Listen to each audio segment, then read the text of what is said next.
नमस्कार दोस्तों, मेरे पास काफ़ी क्वेरीज आ रही हैं। क्या गोल्ड एंड सिल्वर ज्वेलरी पर या गोल्ड एंड सिल्वर मेटल पर या प्रेशियस सेमी प्रेशियस स्टोन्स पर ईवे बिल बनाने की का नियम है वो लागू हो गया है।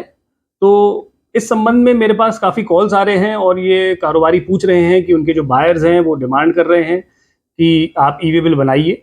तो मेरा आपसे इस संबंध में क्लैरिफिकेशन करना है कि ईवे बिल गोल्ड और सिल्वर पे एज ऑन डेट लागू नहीं है। तो आप गोल्ड एंड सिल्वर ज्वेलरी या गोल्ड एंड सिल्वर मेटल अगर बेचते हैं तो कोई ईवे बिल बनाने की अनिवार्यता एज ऑन डेट कोई अनिवार्यता नहीं है। तो इस संबंध में जीएसटी ने एक एडवाइजरी जारी करी है 6 फरवरी 2025 को। आप उसका संज्ञान ले लीजिए और ध्यान रखिए कि ईवे बिल पर कोई गोल्ड एंड सिल्वर पर कोई ईवे बिल बनाने की अनिवार्यता नहीं है।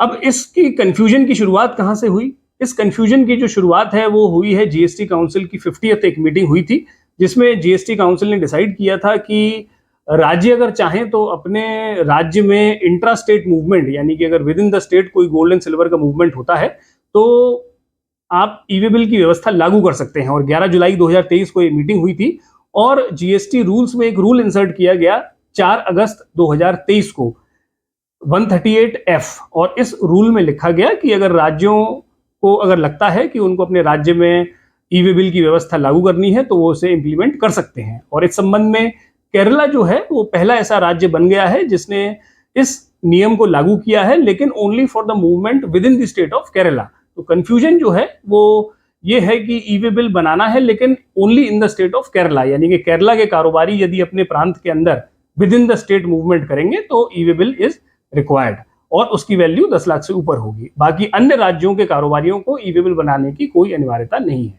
Thank you.